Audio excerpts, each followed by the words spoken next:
সবচেয়ে দুর্ভাগ্যের বিষয়, তখন যারা রাষ্ট্র ক্ষমতায় ছিলেন হাসিনার নেতৃত্বে আওয়ামী লীগ, তারা অত্যন্ত পরিকল্পিতভাবে এই ঘটনাটির সঙ্গে যোগ সাজেশ করে যথাসময় যথাযথ ব্যবস্থা গ্রহণ না করে তারা এই ঘটনাগুলো করতে দেন। দুদিন ধরে বিডিআর পিলখানাতেই হত্যাযজ্ঞ চলে।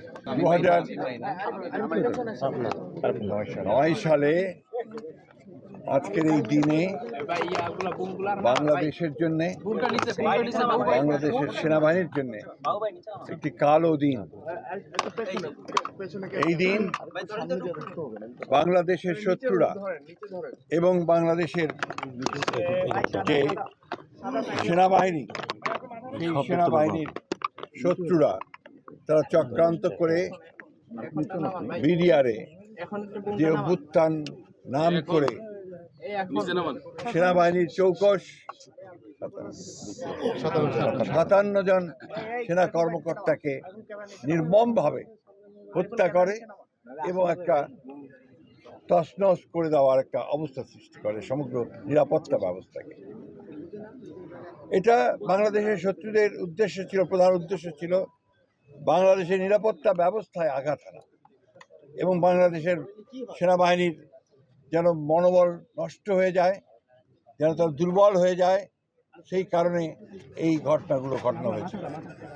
সবচেয়ে দুর্ভাগ্যের বিষয়, তখন যারা রাষ্ট্র ক্ষমতায় ছিলেন হাসিনার নেতৃত্বে আওয়ামী লীগ, তারা অত্যন্ত পরিকল্পিতভাবে এই ঘটনাটির সঙ্গে যোগ সাজেশ করে যথাসময় যথাযথ ব্যবস্থা গ্রহণ না করে তারা এই ঘটনাগুলো করতে দেন। দুদিন ধরে বিডিআর পিলখানাতেই হত্যাযজ্ঞ চলে এবং এখন পর্যন্ত এটার যে পূর্ণাঙ্গ সঠিক নিরপেক্ষ তদন্ত, সেই তদন্ত হয়নি। আমরা সরকারকে ধন্যবাদ জানাতে চাই যে সরকার অন্তত এটাকে শহীদ সেনা দিবস হিসেবে ঘোষণা করেছেন এবং আমরা আশা করব, প্রত্যাশা করব যে এটার পূর্ণাঙ্গ সঠিক নিরপেক্ষ তদন্ত করে সঠিক বিষয়টিকে উদ্ঘাটন করা এবং যারা দায়ী তাদেরকে তাদের শাস্তি নিশ্চিত করা, তদন্তের মধ্যে বিচারকে নিশ্চিত করা।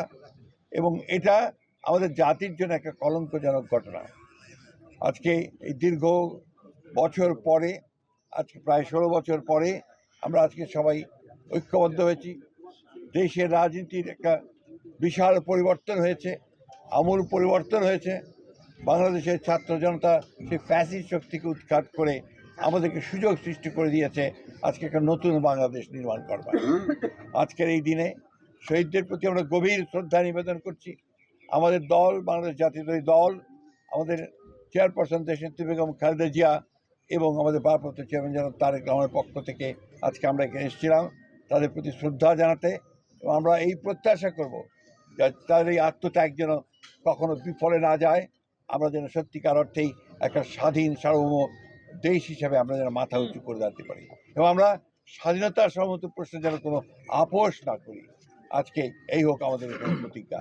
আমরা আজকে আবারও তাদের পরিবারের প্রতি আমাদের সহানুভূতি জানাচ্ছি, সমবেদনা জানাচ্ছি এবং অনুরোধ করব, আহ্বান জানাবো যে সরকার এবং সেনাবাহিনী তাদের পরিবার পরিজনদের যেন যথার্থভাবে তাদের যে ক্ষতিপূরণ, সেই ক্ষতিপূরণ করেন এবং জনগণকে একটা ধারণা দেন যে সরকার এবং সেনাবাহিনী তাদের পরিবারের সঙ্গে আছে।